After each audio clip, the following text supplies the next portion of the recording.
The archive for the 6th century begins not with a declaration of war or the passing of a monarch, but with a measurement of light. In the city of Constantinople, the administrative center of the Roman Empire, the year 536 opened under the consulship of Belisarius. The legal and fiscal records for the first quarter indicate a standard progression of imperial business. However, on the 24th of March, a deviation was noted in the official diaries. Procopius of Caesarea, the legal advisor to General Belisarius, serves as the primary clerk for this period. In his personal log, The Wars, specifically Book 4, he records an atmospheric anomaly that would persist for the next 18 months. The entry is precise. He writes, "And it came about during this year that a most dread portent took place.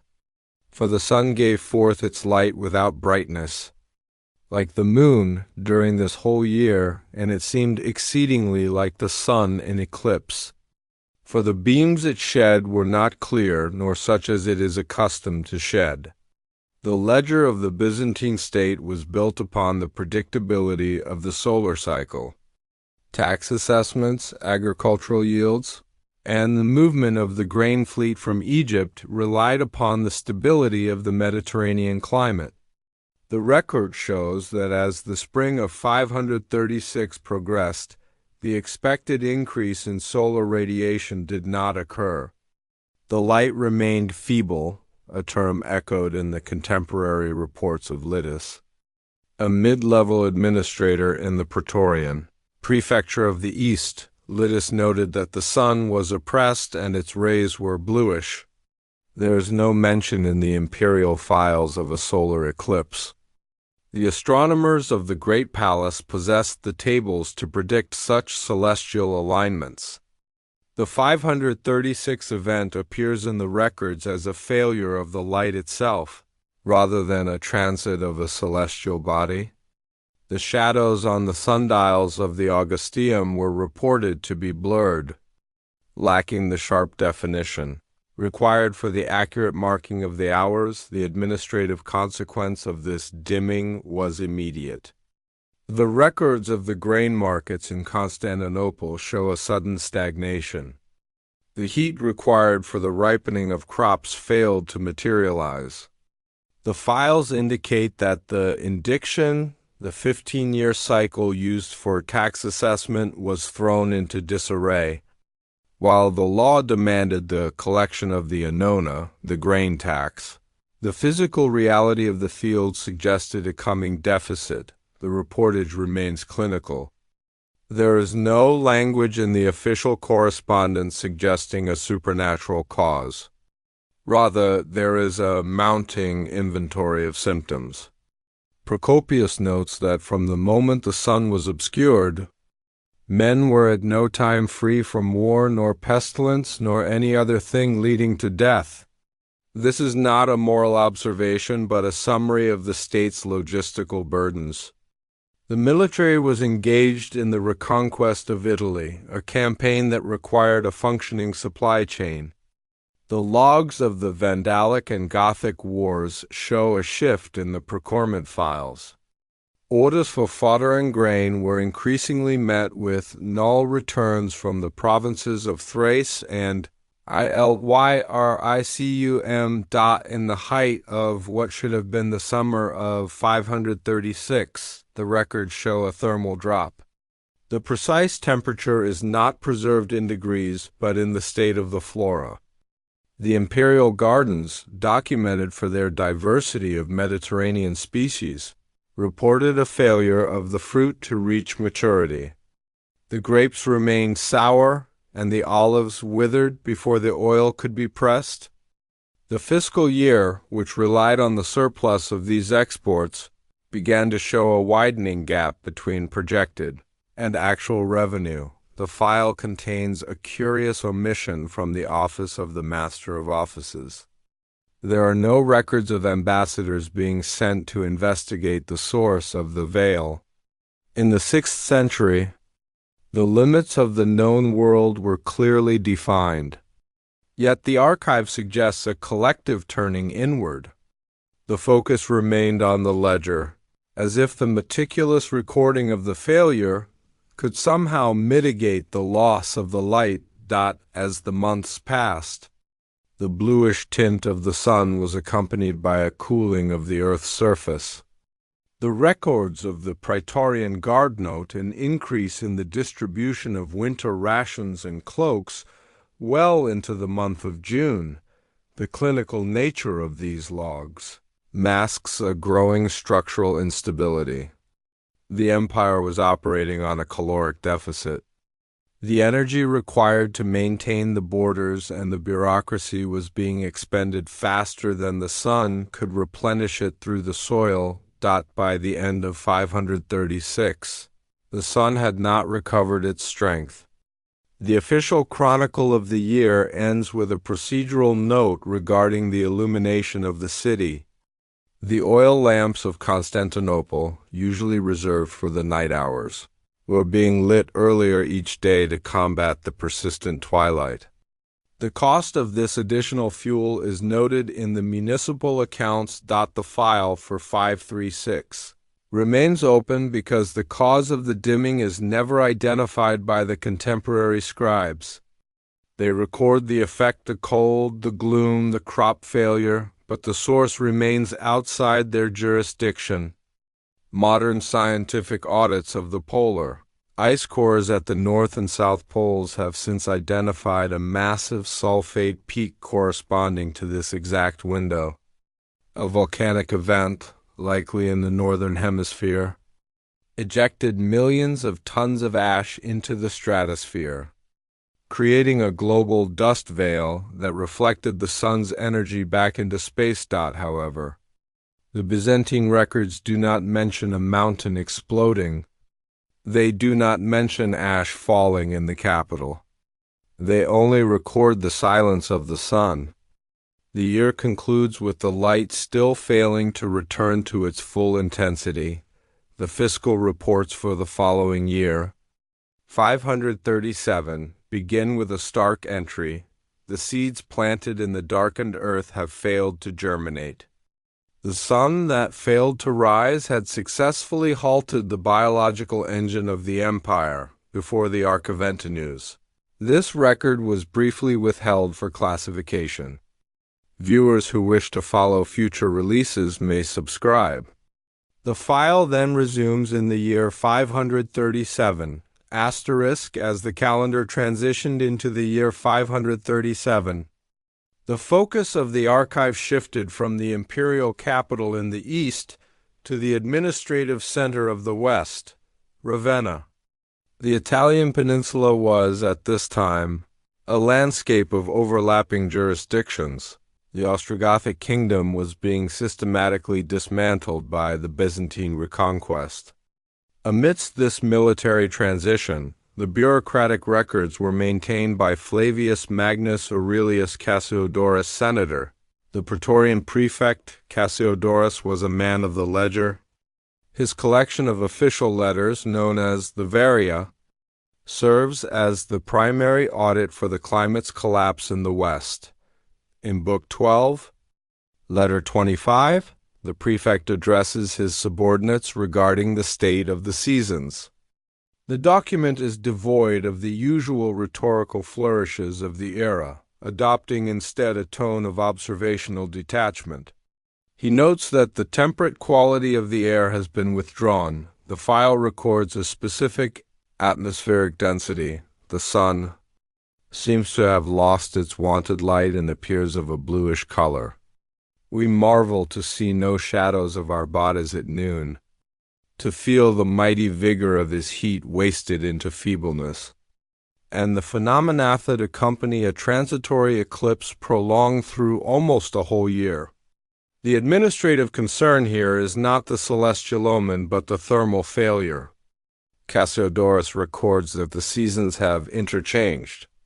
The spring, according to the prefecture's logs, lacked its mildness, and the summer lacked its heat. The consequence for the state's fiscal health was catastrophic. The archival records of the Italian land tax, the Capitatio Eugatio, show a series of petitions for relief. The soil, deprived of solar radiation, remained at a temperature that inhibited the biochemical processes of the harvest. In the sub-offices of the Western administration, the silence of the West refers to the cessation of the usual agricultural reports. Usually, the months of July and August were characterized by a flurry of activity regarding the shipment of grain and the pressing of wine. In 537, the record shows a void. The Varia describes a landscape where the harvest was nipped by the frosts in the middle of the summer months.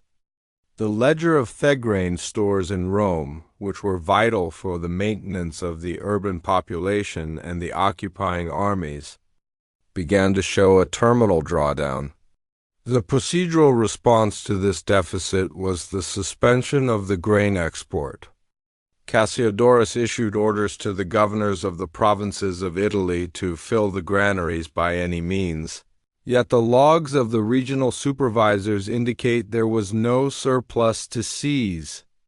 The records for the winter of 537 to 538 show that for the first time in centuries, the price of bread in the West was no longer being regulated by the state. The price had simply ceased to be listed, as the commodity itself vanished from the public markets. The archive notes a specific disruption in the maritime logs. The summer without storms, mentioned in the Byzantine records, was mirrored in the West. While this may seem a benefit to navigation, the records of the harbor masters in Classis, the port of Ravenna, show that the wind patterns had become stagnant. The thermal gradient required to drive the Mediterranean Etesian winds had collapsed. Ships carrying what little grain remained in the Sicilian and African storehouses sat idle in the harbors. The state's ability to move resources was neutralized by the very atmosphere. As the military campaign of Belisarius continued, the logistics files reveal the desperation of the clinical observer.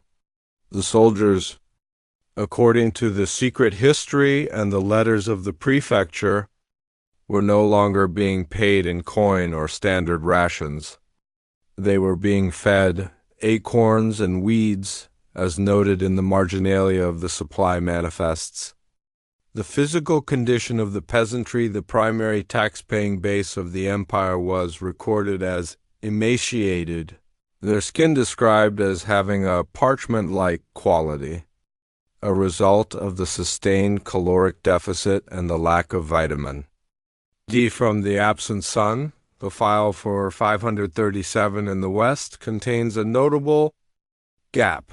The correspondence of the Bishop of Rome, while the secular administration was obsessively documenting the failure of the light and the soil, the ecclesiastical records of the period are strangely quiet regarding the cause. There are no records of mass processions or institutional explanations for the dimming. The Church, like the state, appears to have been paralyzed by the breach in the natural order. The archive suggests a breakdown in the Chronicle of the Popes, the Liber Pontificalis, during these specific years, with entries becoming shorter, more focused on the death dates of clergy, and less on the events of the city. By the end of 538, the administrative silence had deepened. The records show that the bureaucratic machinery of the West was beginning to fail at the level of the local municipality. The decurions, the local officials responsible for tax collection, were fleeing their posts. The ledger of the city of Tarentum, for instance, contains a final entry for 538 before a 4-year hiatus. The last note is a request for a reduction in the smoke tax, as there was no longer enough wood being cleared or burned to justify the levy. The file indicates that the frost had penetrated the Mediterranean soil. The Varia of Cassiodorus concludes with a report on the bitterness of the fruit and the natural snows that fell in the lower latitudes of Calabria. The West was no longer a functioning province of an empire. It was a series of isolated survival cells, waiting for a sun that had not functioned at full capacity for nearly 30 months. The record for 538 concludes with a chilling observation in the dendrochronological data from the Italian Alps. The tree rings for this year are almost non-extant. Micro-ring that signifies a tree entering a state of dormancy so deep it is indistinguishable from death. Asterisk. As the Mediterranean administration recorded a thinning of the light, the archives of the Far East began to document a physical intrusion into the atmosphere. The focus of the file now shifts to the Chinese dynasties, specifically the Northern Wei and the Liang in the south. Unlike the Roman records, which focused on the bluish quality of the sun, the Chinese imperial chronicles recorded a descent of material from the sky, the Nan-shi. History of the Southern Dynasties contains a clinical entry for the years 536 and 537. But it is in the accounts of 538 and 539 that the procedural language becomes most specific. The Bureau of Astronomy, an essential arm of the imperial bureaucracy responsible for maintaining the mandate of heaven, recorded a phenomenon described as dust like snow. The record states, yellow dust rained down like snow. It could be scooped up by the handful. This was not a localized event. The official history of the Bei Northern Dynasties notes that this dust or ash blanketed the provinces of the north for weeks at a time. The administrative response was not one of religious panic but of agricultural disaster management. The yellow ash was not snow. It did not melt. It was a silicate-based particulate that settled upon the late summer crops, sealing the stomata of the plants and preventing what little solar energy remained from reaching the leaves. The fiscal records for the Liang dynasty in 539 show a total suspension of the land and poll tax in the provinces surrounding the Yangtze River. The ledger notes that the dust had turned the surface of the river a dull ochre, and the fragrance of the grain had been replaced by the scent of burnt stone. This is a critical technical detail. The description of the ash as having a sulfurous or burnt odor aligns with the ice core data from the Greenland and Antarctic sheets, which show a massive spike in sulfuric acid $H_2 $4. During this exact window, the imperial archives record the physical effect of this ash on the population. It was noted in the medical logs of the court that the dust caused a heaviness of the chest among the laborers. In the city of Jiangkang, the municipal records show an increase in deaths attributed to the clogging of the throat.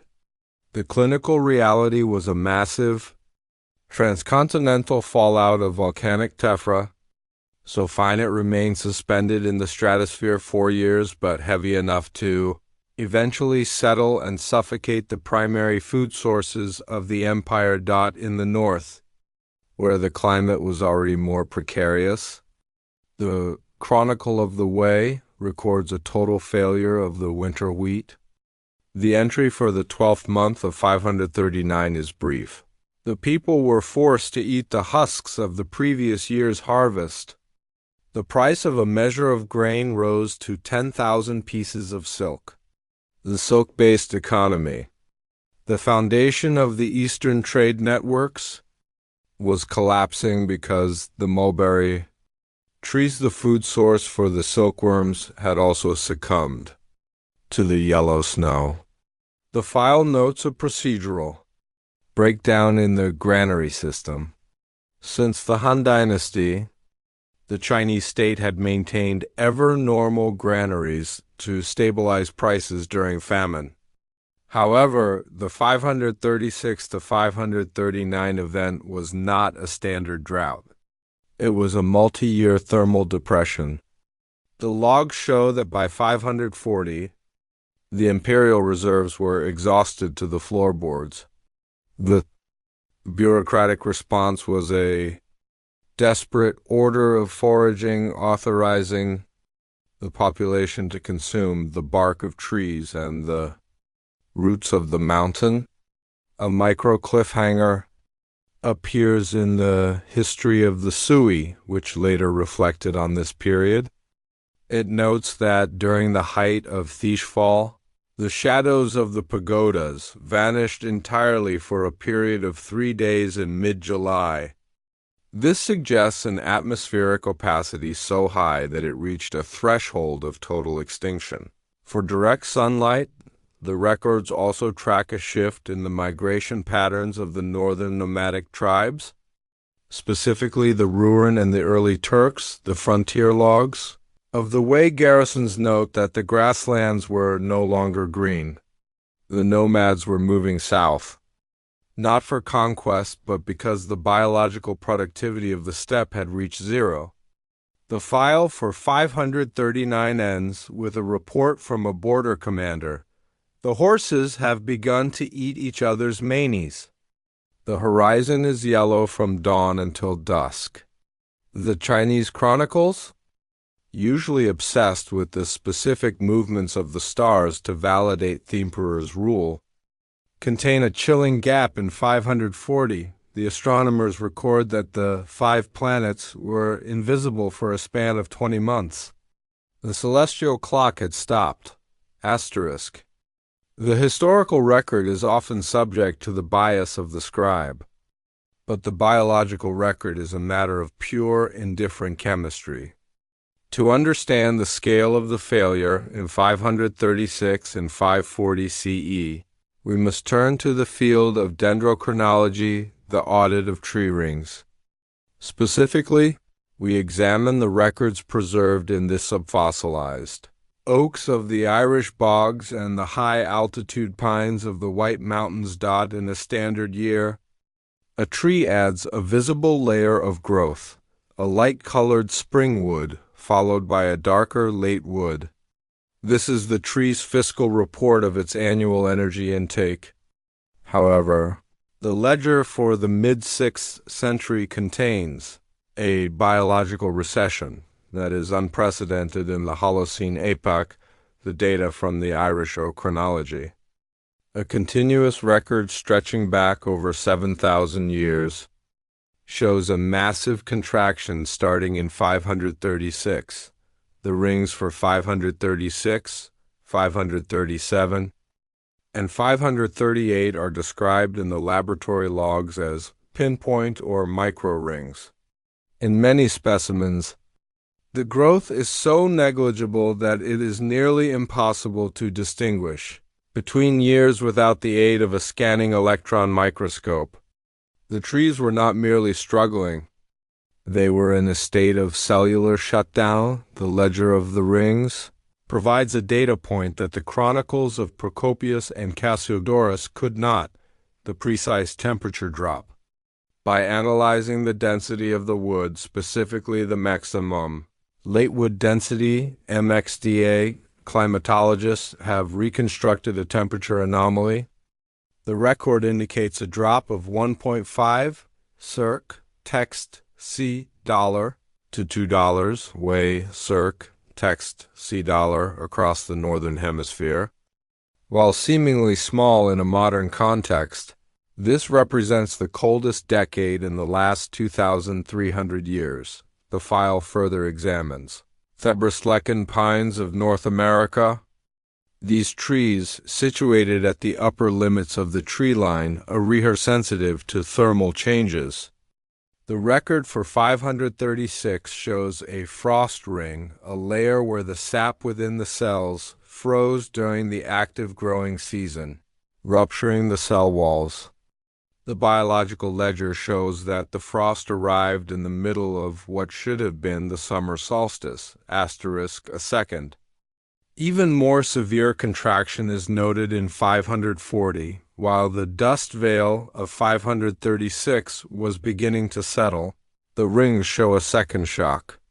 The data suggests that just as the biosphere began a tentative recovery, a second volcanic event occurred, likely in the tropics.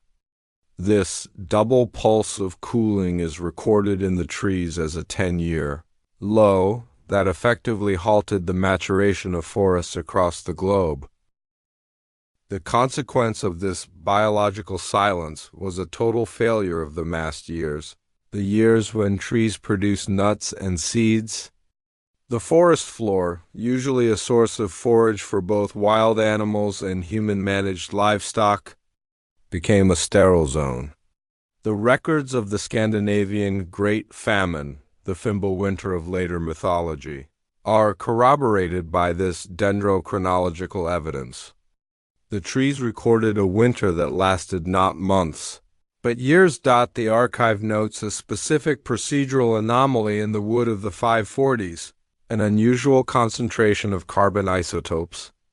The trees were struggling to process carbon dioxide because the light levels had dropped below the threshold for efficient photosynthesis. They were, in a clinical sense, starving for light. The ledger of the rings concludes with a chilling correlation. The years of the narrowest rings in the European oaks 541 through 544 correspond exactly with the first appearances of the plague in the Mediterranean.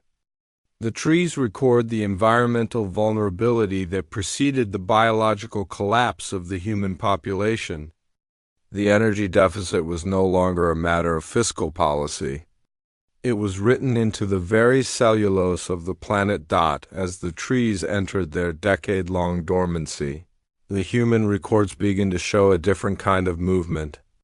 With the forests and fields failing, the ledger of the earth forced a migration of the desperate, asterisk, as the dendrochronological record confirms a collapse in primary productivity. The administrative logs of the northern Chinese frontier begin to record a shift in human geography. The Eurasian steppe, a vast corridor of grasslands spanning from the Altai Mountains to the Danube, functions as a thermally sensitive zone. When the solar intake of the planet dropped in 536, the carrying capacity of the steppe reached a point of total exhaustion. The records of the northern Wei and the subsequent Eastern and Western Wei dynasties provide the primary data for this migration. The frontier logs, or Gideon, note that the precipitation cycles had deviated. The grass did not green in the spring of 537 for a nomadic economy based on the grazing of horses, sheep, and cattle. This was a liquidation of their entire capital. The archive tracks the movement of the Ruhren Khaganate. Historically, the Ruhren maintained a seasonal rotation, but the entries for 538 to 540 show a non-linear retreat. The tribes were moving south, penetrating the Oros Loop and the Hexi Corridor. This was not a military campaign off choice, but a procedural necessity. The yellow ash noted in Chapter 3 had a secondary effect on the steppe. It desiccated the remaining water sources, turning the alkaline soil into a dust that blinded the herds. The Bureau of Border Affairs recorded an influx of displaced persons, numbering in the hundreds of thousands. The imperial response was documented in the Wei Shu, Book of Wei. The state attempted to implement a settlement and rations policy, but the fiscal records of the Northern Wei show that the central government was already bankrupt due to its own agricultural failures. The equal field system, which allocated land to peasants in exchange for tax, could not function when the land itself produced nothing. The clinical records of the frontier Garrisons note a breakdown in military discipline. Soldiers, who were often recruited from the very tribes now fleeing the steppe, began to desert. The logs of the 6 frontier towns, Liujian, record a series of mutinies. The cause cited in the internal reports was not political, but caloric. The state could no longer provide the grain and silk stipulated in the enlistment contracts. As the Ruren moved south, they displaced other groups, creating a billiard ball effect across Eurasia. The files of the Byzantine Empire begin to see the arrival of the Antes and the Sclaveni along the Danube. The records of the Magister Militum, master of soldiers, in Thrace note an unprecedented density of barbarian movements.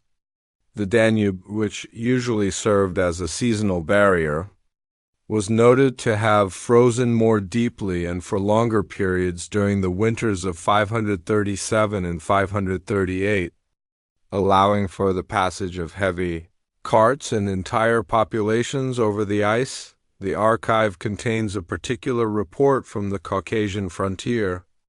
The Persian Sassanid Empire, also feeling the thermal contraction, began to tighten its control over the mountain passes. The records of the Caspian Gates show a massive expenditure on fortifications. Both the Romans and the Persians, despite being at war, briefly shared intelligence.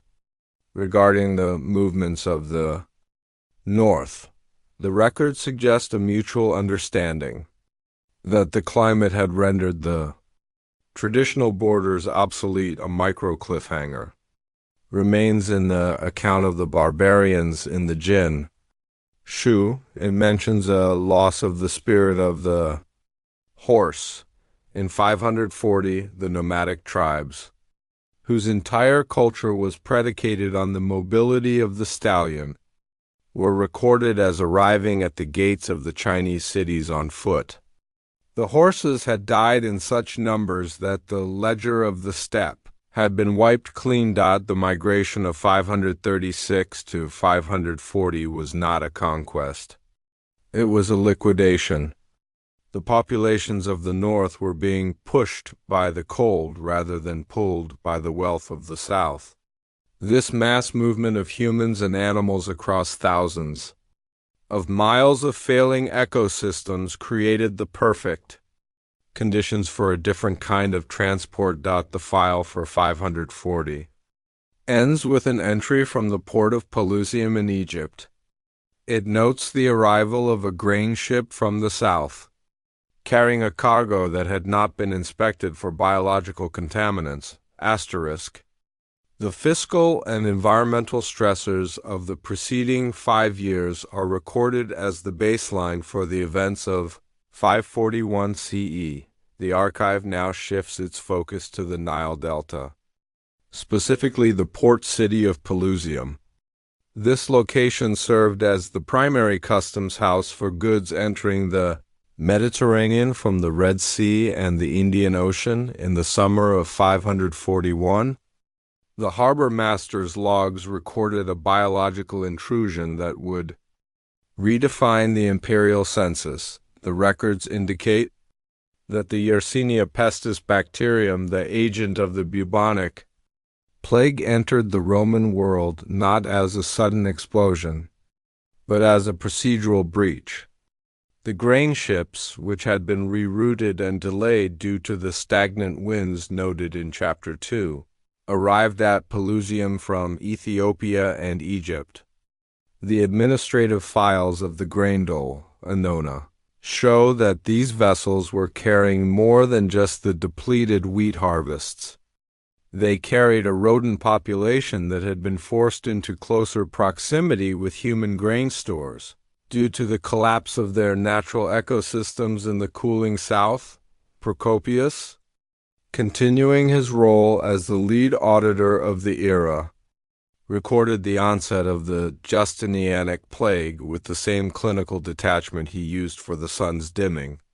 He noted that the disease did not appear to be localized by geography or climate. It moved through the population with the regularity of a ledger. The record states, "It started from the Egyptians who dwell in Pelusium. Then it divided, and part went to Alexandria and the rest of Egypt, and part to the people of Palestine." The bureaucratic response to the outbreak was initially a matter of quarantine and burial logs. However, the files show that the municipal structures were quickly overwhelmed. The record for the city of Alexandria in late 541 indicates a cessation of the tax on burials, as the number of bodies exceeded the capacity of the licensed undertakers to count them. The clinical distance of the state began to fracture. The archive tracks the movement of the pathogen along the Roman road network. The speed of the spread was recorded at approximately 2 to 12 miles per day. By the spring of 542, the disease had reached Constantinople. The imperial diaries record that the Emperor Justinian himself was logged as a patient. Unlike the thousands whose names were moved to the deceased column, Justinian survived, but the administration of the empire during his illness fell into a state of unmonitored inertia. The financial records of the capital during the height of the outbreak, 542-543 CE, show a total collapse of the labor market. The Diary of John of Ephesus records that in Constantinople, the death toll reached 5,000 per day, then 10,000 per day, before the officials stopped the count. The procedural solution was to remove the roofs of the fortification towers along the Golden Horn and fill them with corpses. The ledger of the Praefectus Orbi, urban prefect, notes the expenditure for the hiring of sailors to ferry bodies to the opposite shore. But the entries soon stop as the sailors themselves were removed from the payroll by death. The record highlights a critical correlation between the 536 cooling and the 541 plague. Modern biological audits suggest that the dust veil and the subsequent 5-year famine had compromised the immune systems of the Mediterranean population. The clinical observer notes that the plague did not just kill. It targeted a population that was already parchment-skinned and emaciated from the caloric deficits recorded in the western and eastern provinces. The biological ledger was being balanced through a massive reduction in the taxable units. The People.de archive notes a specific change in the legal codes of 543. The novels of Justinian, the new laws, include a desperate decree attempting to freeze wages. With the labor force decimated, the survivors were demanding double and triple the previous rates of pay. The state, facing a shrinking tax base and a rising cost of labor, attempted to use the law to override the laws of supply and demand. The records show that the decree was ignored. The silence of the West had now reached the East. The fields were left unplowed not because of the frost, but because there were no hands to hold the plow. A micro-cliffhanger remains in the account of the Pelusium breach. The customs records for 541 mention a specific black dust found in the bottom of the grain holds, separate from the wheat. It was not identified at the time. The file suggests that while the plague moved through the streets, the earth itself was preparing a second atmospheric shock that would render the recovery of the mid-540s impossible. The archive now moves to the northern periphery Scandinavia and the Baltic. Here, the written record is absent, but the archaeological and geological ledgers provide a detailed account of a societal liquidation. As the 536 cooling entered its 7th year, the populations of the north reached a threshold where the maintenance of social hierarchy was no longer compatible with the survival of the species in the bogs and wetlands of modern-day Sweden and Denmark. The record shows a massive spike in the deposition of precious metals. This is identified in the archaeological inventory as the Sacrifice. Between 536 and 550, gold bracteates, solidi, and intricate jewelry were removed from the economy and placed into the earth. The ledger of these finds indicates that this was not a concealment of wealth for later retrieval. The items were often intentionally bent, broken, or killed before being submerged. The procedural logic of these deposits is revealed through the location of the finds. The items are consistently placed in locations that were once productive water sources or boundaries between the cultivated land and the wilderness. The file notes that as the Fimbulwinter, the 3-year winter of Norse oral tradition, took hold, the terrestrial economy was abandoned. The Scandinavian hall culture, predicated on the redistribution of wealth from a chieftain to his warriors, collapsed. The gold that once facilitated these social contracts was instead transferred to the biological void of the peat bog. The archival evidence for this period includes the abandonment of longhouses, archaeological surveys of the Swedish provinces of Uppland and Gland show that up to 75% of the settlements were vacated during the 540s. This was not a slow migration, but a sudden erasure. The hearths show no signs of a final fire. They were simply left to go cold.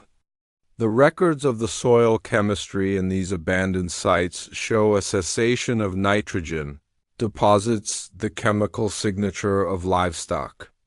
The animals had been slaughtered to the last unit of capital. In the absence of a harvest.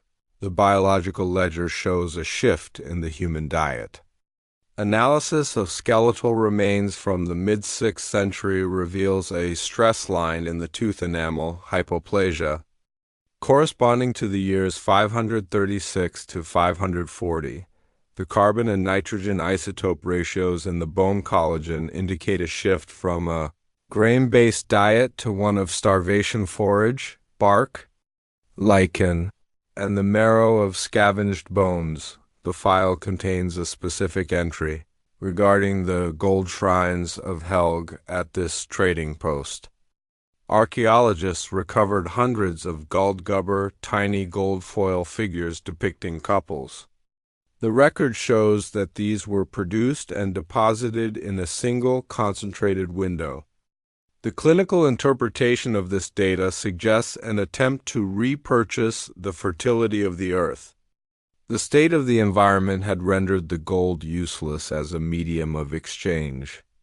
Its only remaining value was its perceived weight in a desperate negotiation with the failing climate. A micro cliffhanger is noted in the soil profiles of the north. In several locations, the gold deposits are found covered by a layer of fine, dark silt that does not match the local geology. This suggests that even as the Scandinavian populations were surrendering their wealth to the bogs, the atmosphere was delivering a second payload of particulate matter. Deeper and more persistent than the first, * the archival records for 539 CE initially suggested a marginal thinning of the atmospheric veil. In Constantinople and Jiankang, the solar logs indicated a slight increase in sharpness of shadow. However, the year 540 CE contains a geochemical marker that resets the ledger. The polar ice cores, specifically the GISP2 and GRIP records from Greenland, show a second massive influx of sulfate aerosols $SO_42 that rivals or exceeds the 536 event. This second pulse confirms that the mid-6th century was not afflicted by a single catastrophe but by a stratospheric loading from two distinct volcanic sources. While the 536 eruption is attributed to a high latitude volcano in the northern hemisphere, possibly Iceland or North America, the 540 event is linked by tephra analysis to a tropical source. The most probable candidate identified in the geological audit is the Ilopango caldera in modern-day El Salvador. The administrative consequence of this second eruption was the erasure of the recovery. The records of the Roman fiscal year 540 to 541 show a total abandonment of the projected tax yields. In the Mediterranean, the second cloud arrived just as the plague began its primary transmission. The thermal drop was renewed. The Ledger of the Rings, Chapter 4, shows that the slight expansion of 539 was immediately followed by a contraction in 540 that was even more severe. In some European oak samples, the year 540 is represented by a missing ring. The tree lacked the caloric energy even to produce a single layer of cells. The file records a specific change in the varia and other official correspondence. The observational tone of 536, which treated the dimming as a portent, shifted in 540 to a tone of procedural resignation. The records of the Byzantine Bureau of Barbarians note that the environmental state was now considered permanent. The state began to adjust its long-term infrastructure, moving away from large-scale agricultural projects toward the maintenance of fortified granaries. In Central America, the Tierra Blanca Joven eruption of Ilopango is recorded in the soil. The event ejected roughly 84 cubic kilometers of material. The Maya Highlands, once a hub of agricultural activity, show a total cessation of pottery production and building construction.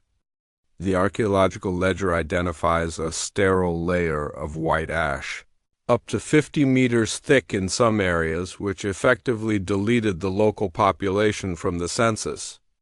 This was the source of the second veil, the material, that would drift north and east to sustain the darkness in the Romang and Chinese empires. The archive notes that the 540 eruption occurred during a period of low solar activity. The combination of volcanic shielding and a weakened solar output created a positive feedback loop in the climate. The Arctic ice pack began to expand southward. The records of the northern Atlantic, as preserved in the marine sediment cores, show a sudden increase in ice-rafted debris, rocks, and grit, carried by icebergs into latitudes where they are usually absent. The 540 event created a thermal trap. The ground, already cooled by the 536 veil, never had the opportunity to absorb heat. The permafrost line moved south. In the records of the Frankish kingdoms, there is a notation of earth that remained like iron. Through the month of July, this lack of soil thawing prevented the planting of any cereal crops. A micro cliffhanger remains in the audit of the stratosphere. The sulfate levels recorded in the ice for the year 540 do not taper off as they did after previous eruptions. Instead, the record shows a sustained plateau of chemicals that lasted until 547. This suggests either a series of smaller, unrecorded eruptions or a collapse in the atmosphere's ability to scrub itself of pollutants. By the year 544 CE, the administrative machinery of the Mediterranean world had shifted from the management of a living state to the cataloging of a terminal one. The primary source for this period is John of Ephesus, a Monophysite leader and historian whose work survives in fragments. His writing, contained within the ecclesiastical history, represents a departure from the clinical logs of Procopius. It is a record written from the interior of the collapse. The archive notes a physical change in the records themselves. The parchment utilized in the mid-540s often shows signs of reused palimpsests, where earlier tax records or classical texts were scraped away to make room for the tally of the deceased. This indicates a breakdown in the supply chain for vellum and the closure of the tanning pits. The ledger of history was literally consuming itself to keep pace with the mortality rate. John of Ephesus recorded the state of the rural landscape between Palestine and Constantinople. His logs describe a silent transit. The entries note, "Day by day we too knocked at the door of the grave. We saw the harvest of the earth and the vintage of the grapes pass away, and no one to gather them." The administrative concern here is the uncollected asset.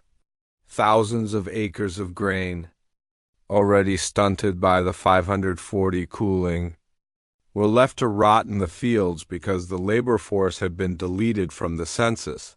The file contains a detailed audit of the abandoned households. John records entering villages where the doors were open. The domestic animals had starved in their pens, and the inhabitants remained in their beds unburied. The procedural distance of the state was now entirely absent. There were no longer enough officials to serve as witnesses, no lawyers to settle estates, and no priests to perform the rites. The hagiography of the dead refers to the shift in the written word. The only names being recorded were those of the martyrs and the notable deceased, as the common citizen had become an uncounted statistic. The archive notes a specific procedural failure in 546 CE. The city of Rome, which had survived the initial plague, was besieged by the Goths under Totila. The records of the siege indicate that the population had been reduced to such a degree that there were not enough men to man the walls. When the Goths finally entered, they found a city that was nearly empty. The census of Rome, which once numbered in the hundreds of thousands, was recorded at several points in the 540s as having dropped to fewer than 500 people. A micro-cliffhanger is embedded in the Syriac manuscripts of 547. John of Ephesus mentions a book of names that he kept during his travels, a record of every village that had been reduced to 0 inhabitants. The book is lost, but the mention of it in the margins of the history suggests a specific, localized extinction. The records show that in certain valleys of the Levant, the human signal simply stops, leaving a gap in the archaeological record that lasts for over a century. The year 550 CE marks the final entry in this procedural audit. The geophysical records, specifically the nitrate levels in the polar ice, indicate a stabilization of the atmosphere. The dust veil, which had been sustained by the double pulse eruptions of 536 and 540, finally reached a point of deposition where the solar constant returned to its pre-536 levels. For the first time in 14 years, the logs of the Byzantine astronomers describe a sharpness in the lunar crescent and the restoration of midday shadows. However, the administrative resolution of the void was not a return to the previous status quo. The archive shows that the world of 550 was a fundamentally re-indexed entity. In the Mediterranean, the census data from the reign of Justinian reveals the biological cost of the 14-year twilight. The tax-paying population of the Roman Empire is estimated to have contracted by 25% to 40%. The fiscal ledger for 550 shows that the solidus, the gold currency of the empire, retained its purity, but its velocity through the economy had stalled. There were fewer hands to exchange it and fewer goods to purchase. The silence of the West had become a permanent geographic feature. The Italian peninsula was no longer a productive heartland, but a hollowed-out frontier. The biological ledger of the tree rings, Chapter 4, shows a gradual widening of the grain in 550, but the recovery wood is structurally different from the wood of the early 500s. The trees that survived the 536 to 550 event show reaction wood, a dense, scarred growth that indicates a permanent adaptation to a more volatile climate. Similarly, the human social structures had hardened. The open Mediterranean of late antiquity, with its fluid trade and centralized bureaucracy, was replaced by the closed systems of the early Middle Ages. The Chinese chronicles for 550 record the rise of the northern Qi and northern Zhou. The previous dynasties had been liquidated by the agricultural collapse and the nomadic migrations documented in Chapter 5.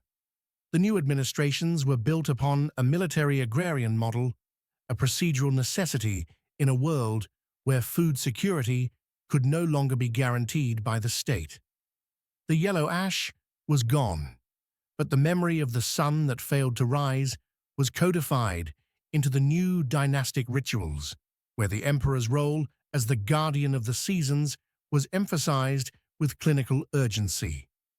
The final audit of the 536 to 550 era identifies it as the terminator event for the classical world. The chronicle that stopped writing eventually resumed, but the language had changed. The Greek and Latin of the official records began to fracture into regional dialects. The universalism of the Roman law was replaced by local, customary codes. The state had lost the ability to monitor the periphery. The gaps in the ledger became permanent. The file concludes with a list of unresolved omissions. Despite the return of the sun, the records of 550 contain no celebration. The survivors were occupied with the recolonization of their own lands. The archaeological record shows that the forests began to reclaim the abandoned villas of Italy and the deserted villages of the Levant. The biological world was expanding into the space left behind by the human collapse. The last entry in the imperial log for the mid-century is a census of the missing names from the 536 tax rolls. In the province of Thrace, the document ends with a single clinical notation. The residents are not to be found. The land is returned to the wild. The account is closed. The 536 to 550 CE event remains the most significant atmospheric anomaly in recorded history, a 14-year eclipse that deleted the surplus of civilizations and reset the biological clock of the planet. The archive is now complete. The file for 536 CE is resealed.